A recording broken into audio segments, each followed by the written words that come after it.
Hey guys, this is Miriam at High Life Auto. I am out doing a video test drive on a 2012 Honda Pilot. If you've never been on my video test drives before, the way it works is I drive the vehicle on video and I tell you what I see, hear, think, smell, and feel to give you the best indication of being in the driver's seat without actually being in the driver's seat. I'm not a mechanic and this is not meant to be a 182-point inspection. Rather, it's meant to be a sneak peek into how the vehicle drives and any potential issues I notice as we're going along. So take a look around the vehicle, take a look under the hood, and then we'll go for a drive. I've been in this for like 30 seconds and I've noticed a couple noises, a couple things that I gotta take a look at. But the other thing I know is we picked this up down in San Antonio last week and we drove it up here from San Antonio with a dolly and a Buick Encore on the back. So that is the best thing. That's really probably the only thing you need to know is it just drove like 1,100 miles in 3 days hauling a car. There you go. That's really all you need to know. The rest of it, we'll go over right now. All right, here we go. All right, 2012 Honda Pilot.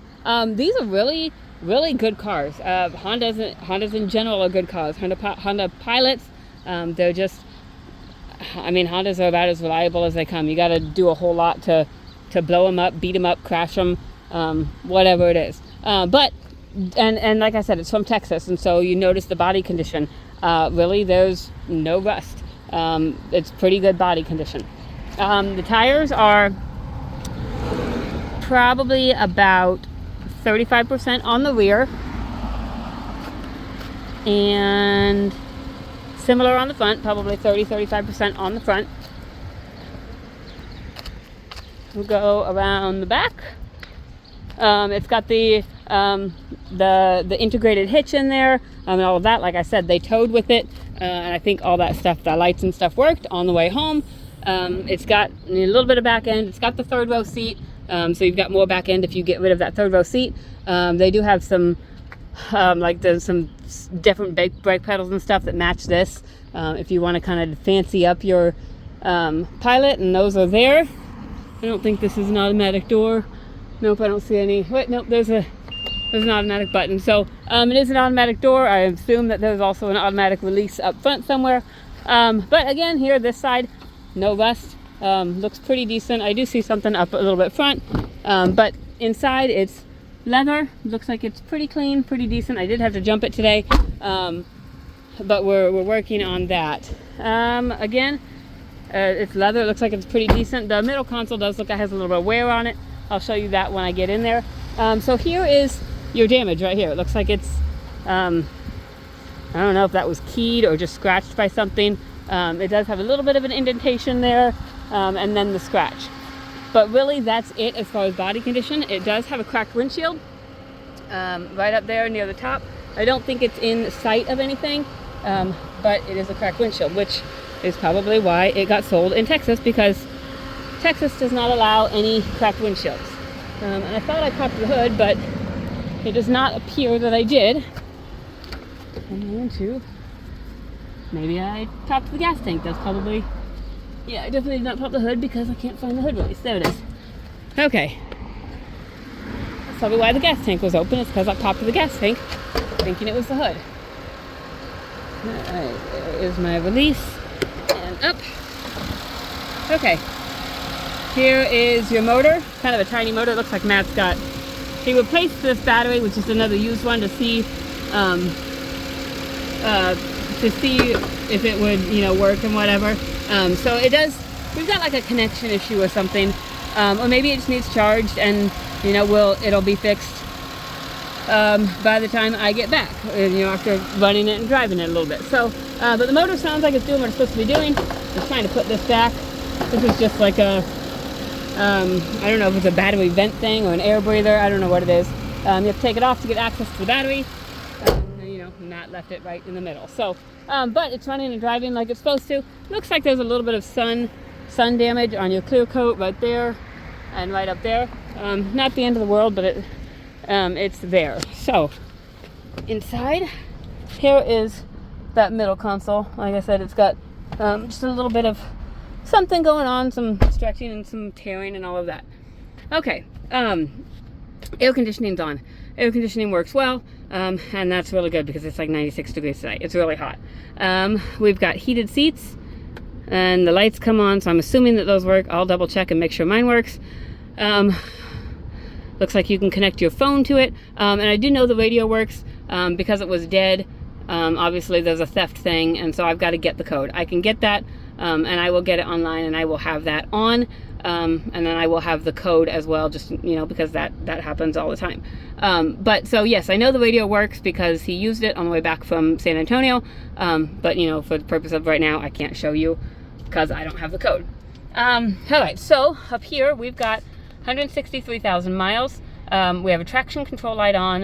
It looks like my seatbelt light, the brake light, ABS light, the green light, that's just a cruise main light, so that one's okay. And so with those lights, I do know that there's a noise in the front suspension, and I think it's something with the steering rack. You will definitely hear it, and I will point it out to you, just so you know, and so you can kind of do a little bit of research. And then I hope that we will also get this in and do a little bit of looking ourselves as we have time. Probably not immediately, but if we do, it will get in the description what we found out and if we fixed it and all of that stuff. I'm going to turn my heated seat off because it does work, and I don't want a heated seat today. Windows. Driver's side window. Let's see, is the window locked? Nope, okay. Driver's side window does not appear to go down. And they didn't tell me anything about that, but it does not appear to go down. Passenger side window goes down. Rear passenger side window goes down. And the rear driver's side window goes down. It does look like this button right here is loose. You can kind of see how it's different than these buttons, and so it very well might be a button issue, which is why it's not working. So I don't know. Like I said, I've been in it for 30 seconds now, and that's all I know. So I'm gonna go put it in drive and take it for a drive, but no check engine lights. It did have a check engine light when we bought it. It had a cylinder 3 misfire. They replaced, I think it was the coil and the plug in the hotel parking lot, and I think it's been running fine ever since. And even when it was when it had the misfire, it wasn't running bad.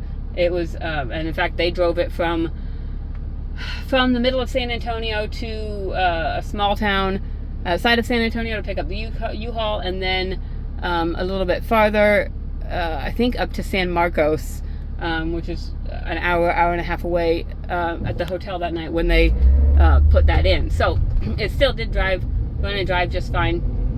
It just, they did replace it. So that's a good thing. And I just pulled out of the lot, and my ABS light and my brake light, all of that went off. So maybe that was just on because I was, you know, turning my wheels in the parking lot, and it tripped something. I don't know, but we'll see.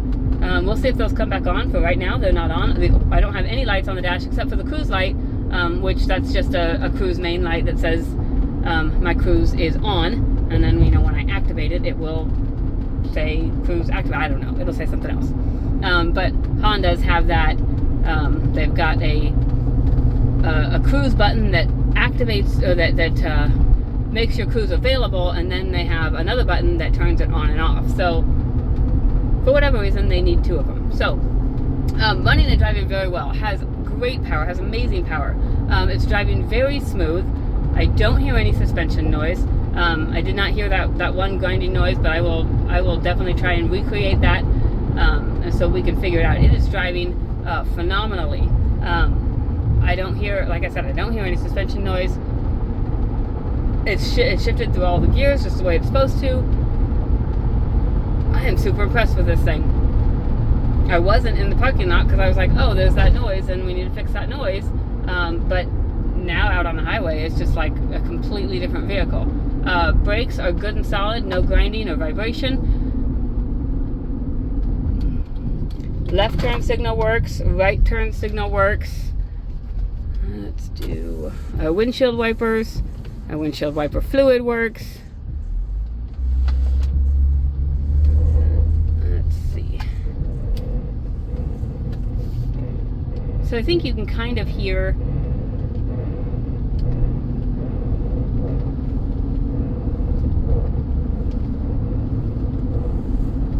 I can hear is that I'm turning. There's just like a